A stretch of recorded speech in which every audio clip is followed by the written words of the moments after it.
It was strange. You guys are like, Jesus Christ, his dad was Catholic. What the fuck, right? Guys, are you ready for your final act of the first half? You guys are doing fantastic. Please keep this applause going for the one and only Tito.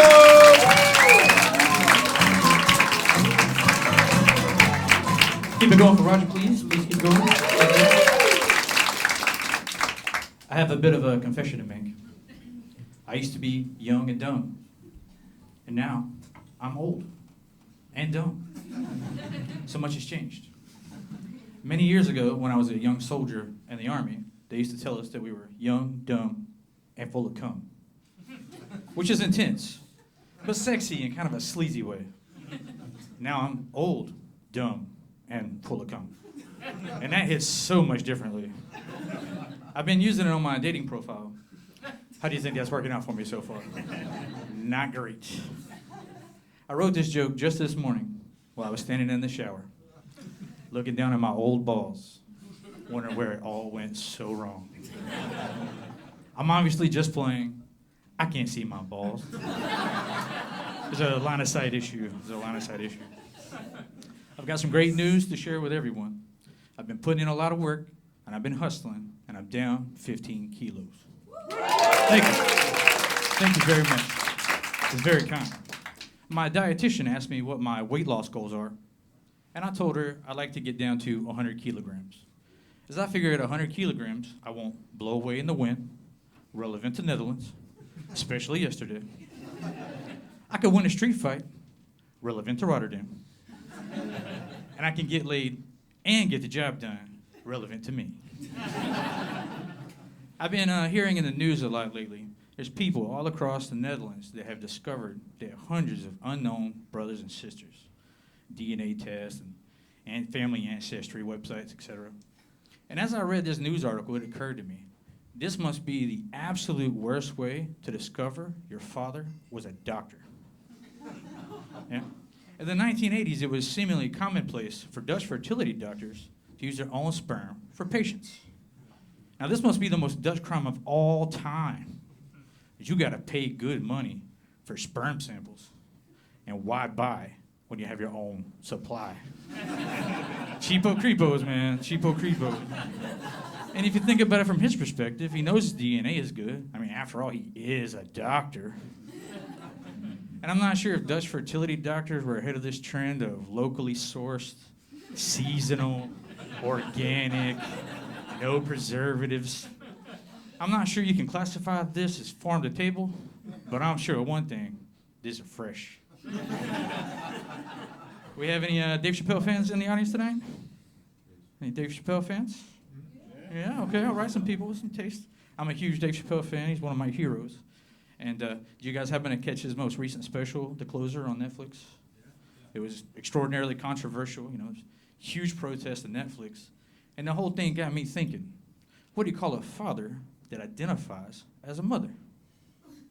Transparent. What do you call it when those parents get a little busy? Transaction. I thought I'd start out my set early on with a transphobic dad joke. Or, I'm so sorry, trans mom joke. As you can probably tell by my accent, I'm American, AF. And I'm actually here claiming asylum, and that might surprise people. See, I lived in Germany for several years before, so I'm actually here as a comedy refugee. I'm from a part of America called Appalachia. Have you guys heard of it? Yeah. Well, it's beautiful, but it's very, very troubled, just like me.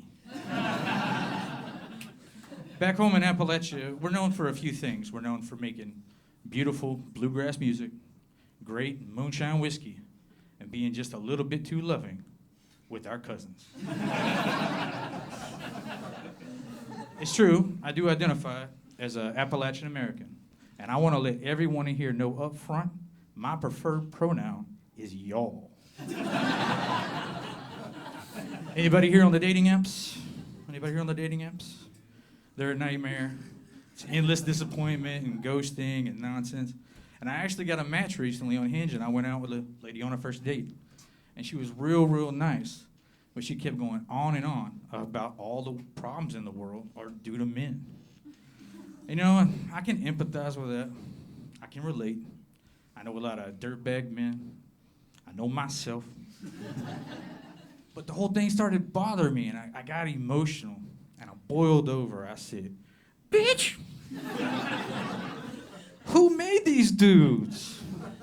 Well, needless to say, that went great. You might not believe it, but we're looking at moving in together. We got some things in common.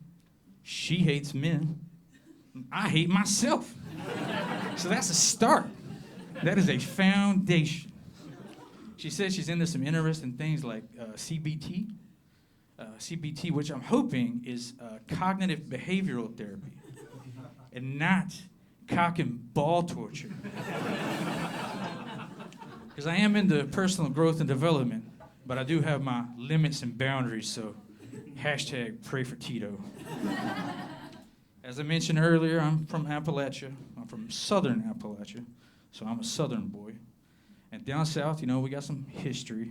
We got some dark history. But we also have some great things about our culture.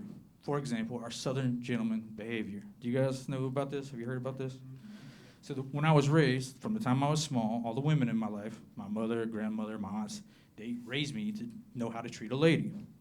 And one of these facets of being a southern gentleman, we call the sidewalk rule. And the sidewalk rule means that when you accompany a lady down the street, you walk on the street side. And I guess the idea is so you catch a splash of a puddle from a passing car or some dumb shit like that. It's completely impractical, but it's charming as fuck, right? And historically, Europeans had a similar version, something I like to call shit pot chivalry. Right? And this is back in the day when people used to throw chamber pots out into the street.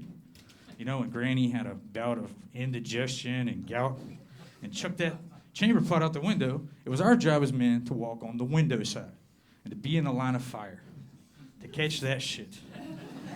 We would literally eat that shit for our women. And women gave that up for equality. And for what? So you go work some whack-ass job for a boss that you can't stand? I hate to say it, lovely ladies, but I think y'all got shit on. My name is Tito Leibowitz. Thank you. That's been my time. Please tip your waiter. There we go. Give it back to Roger. Keep it going, Tito, everybody. Keep it going. The pride of Appalachia right there. Guys, that was our first half. You enjoying yourselves? Yeah. You're an amazing crowd. Thank you guys so much for being so engaged. We'll take a brief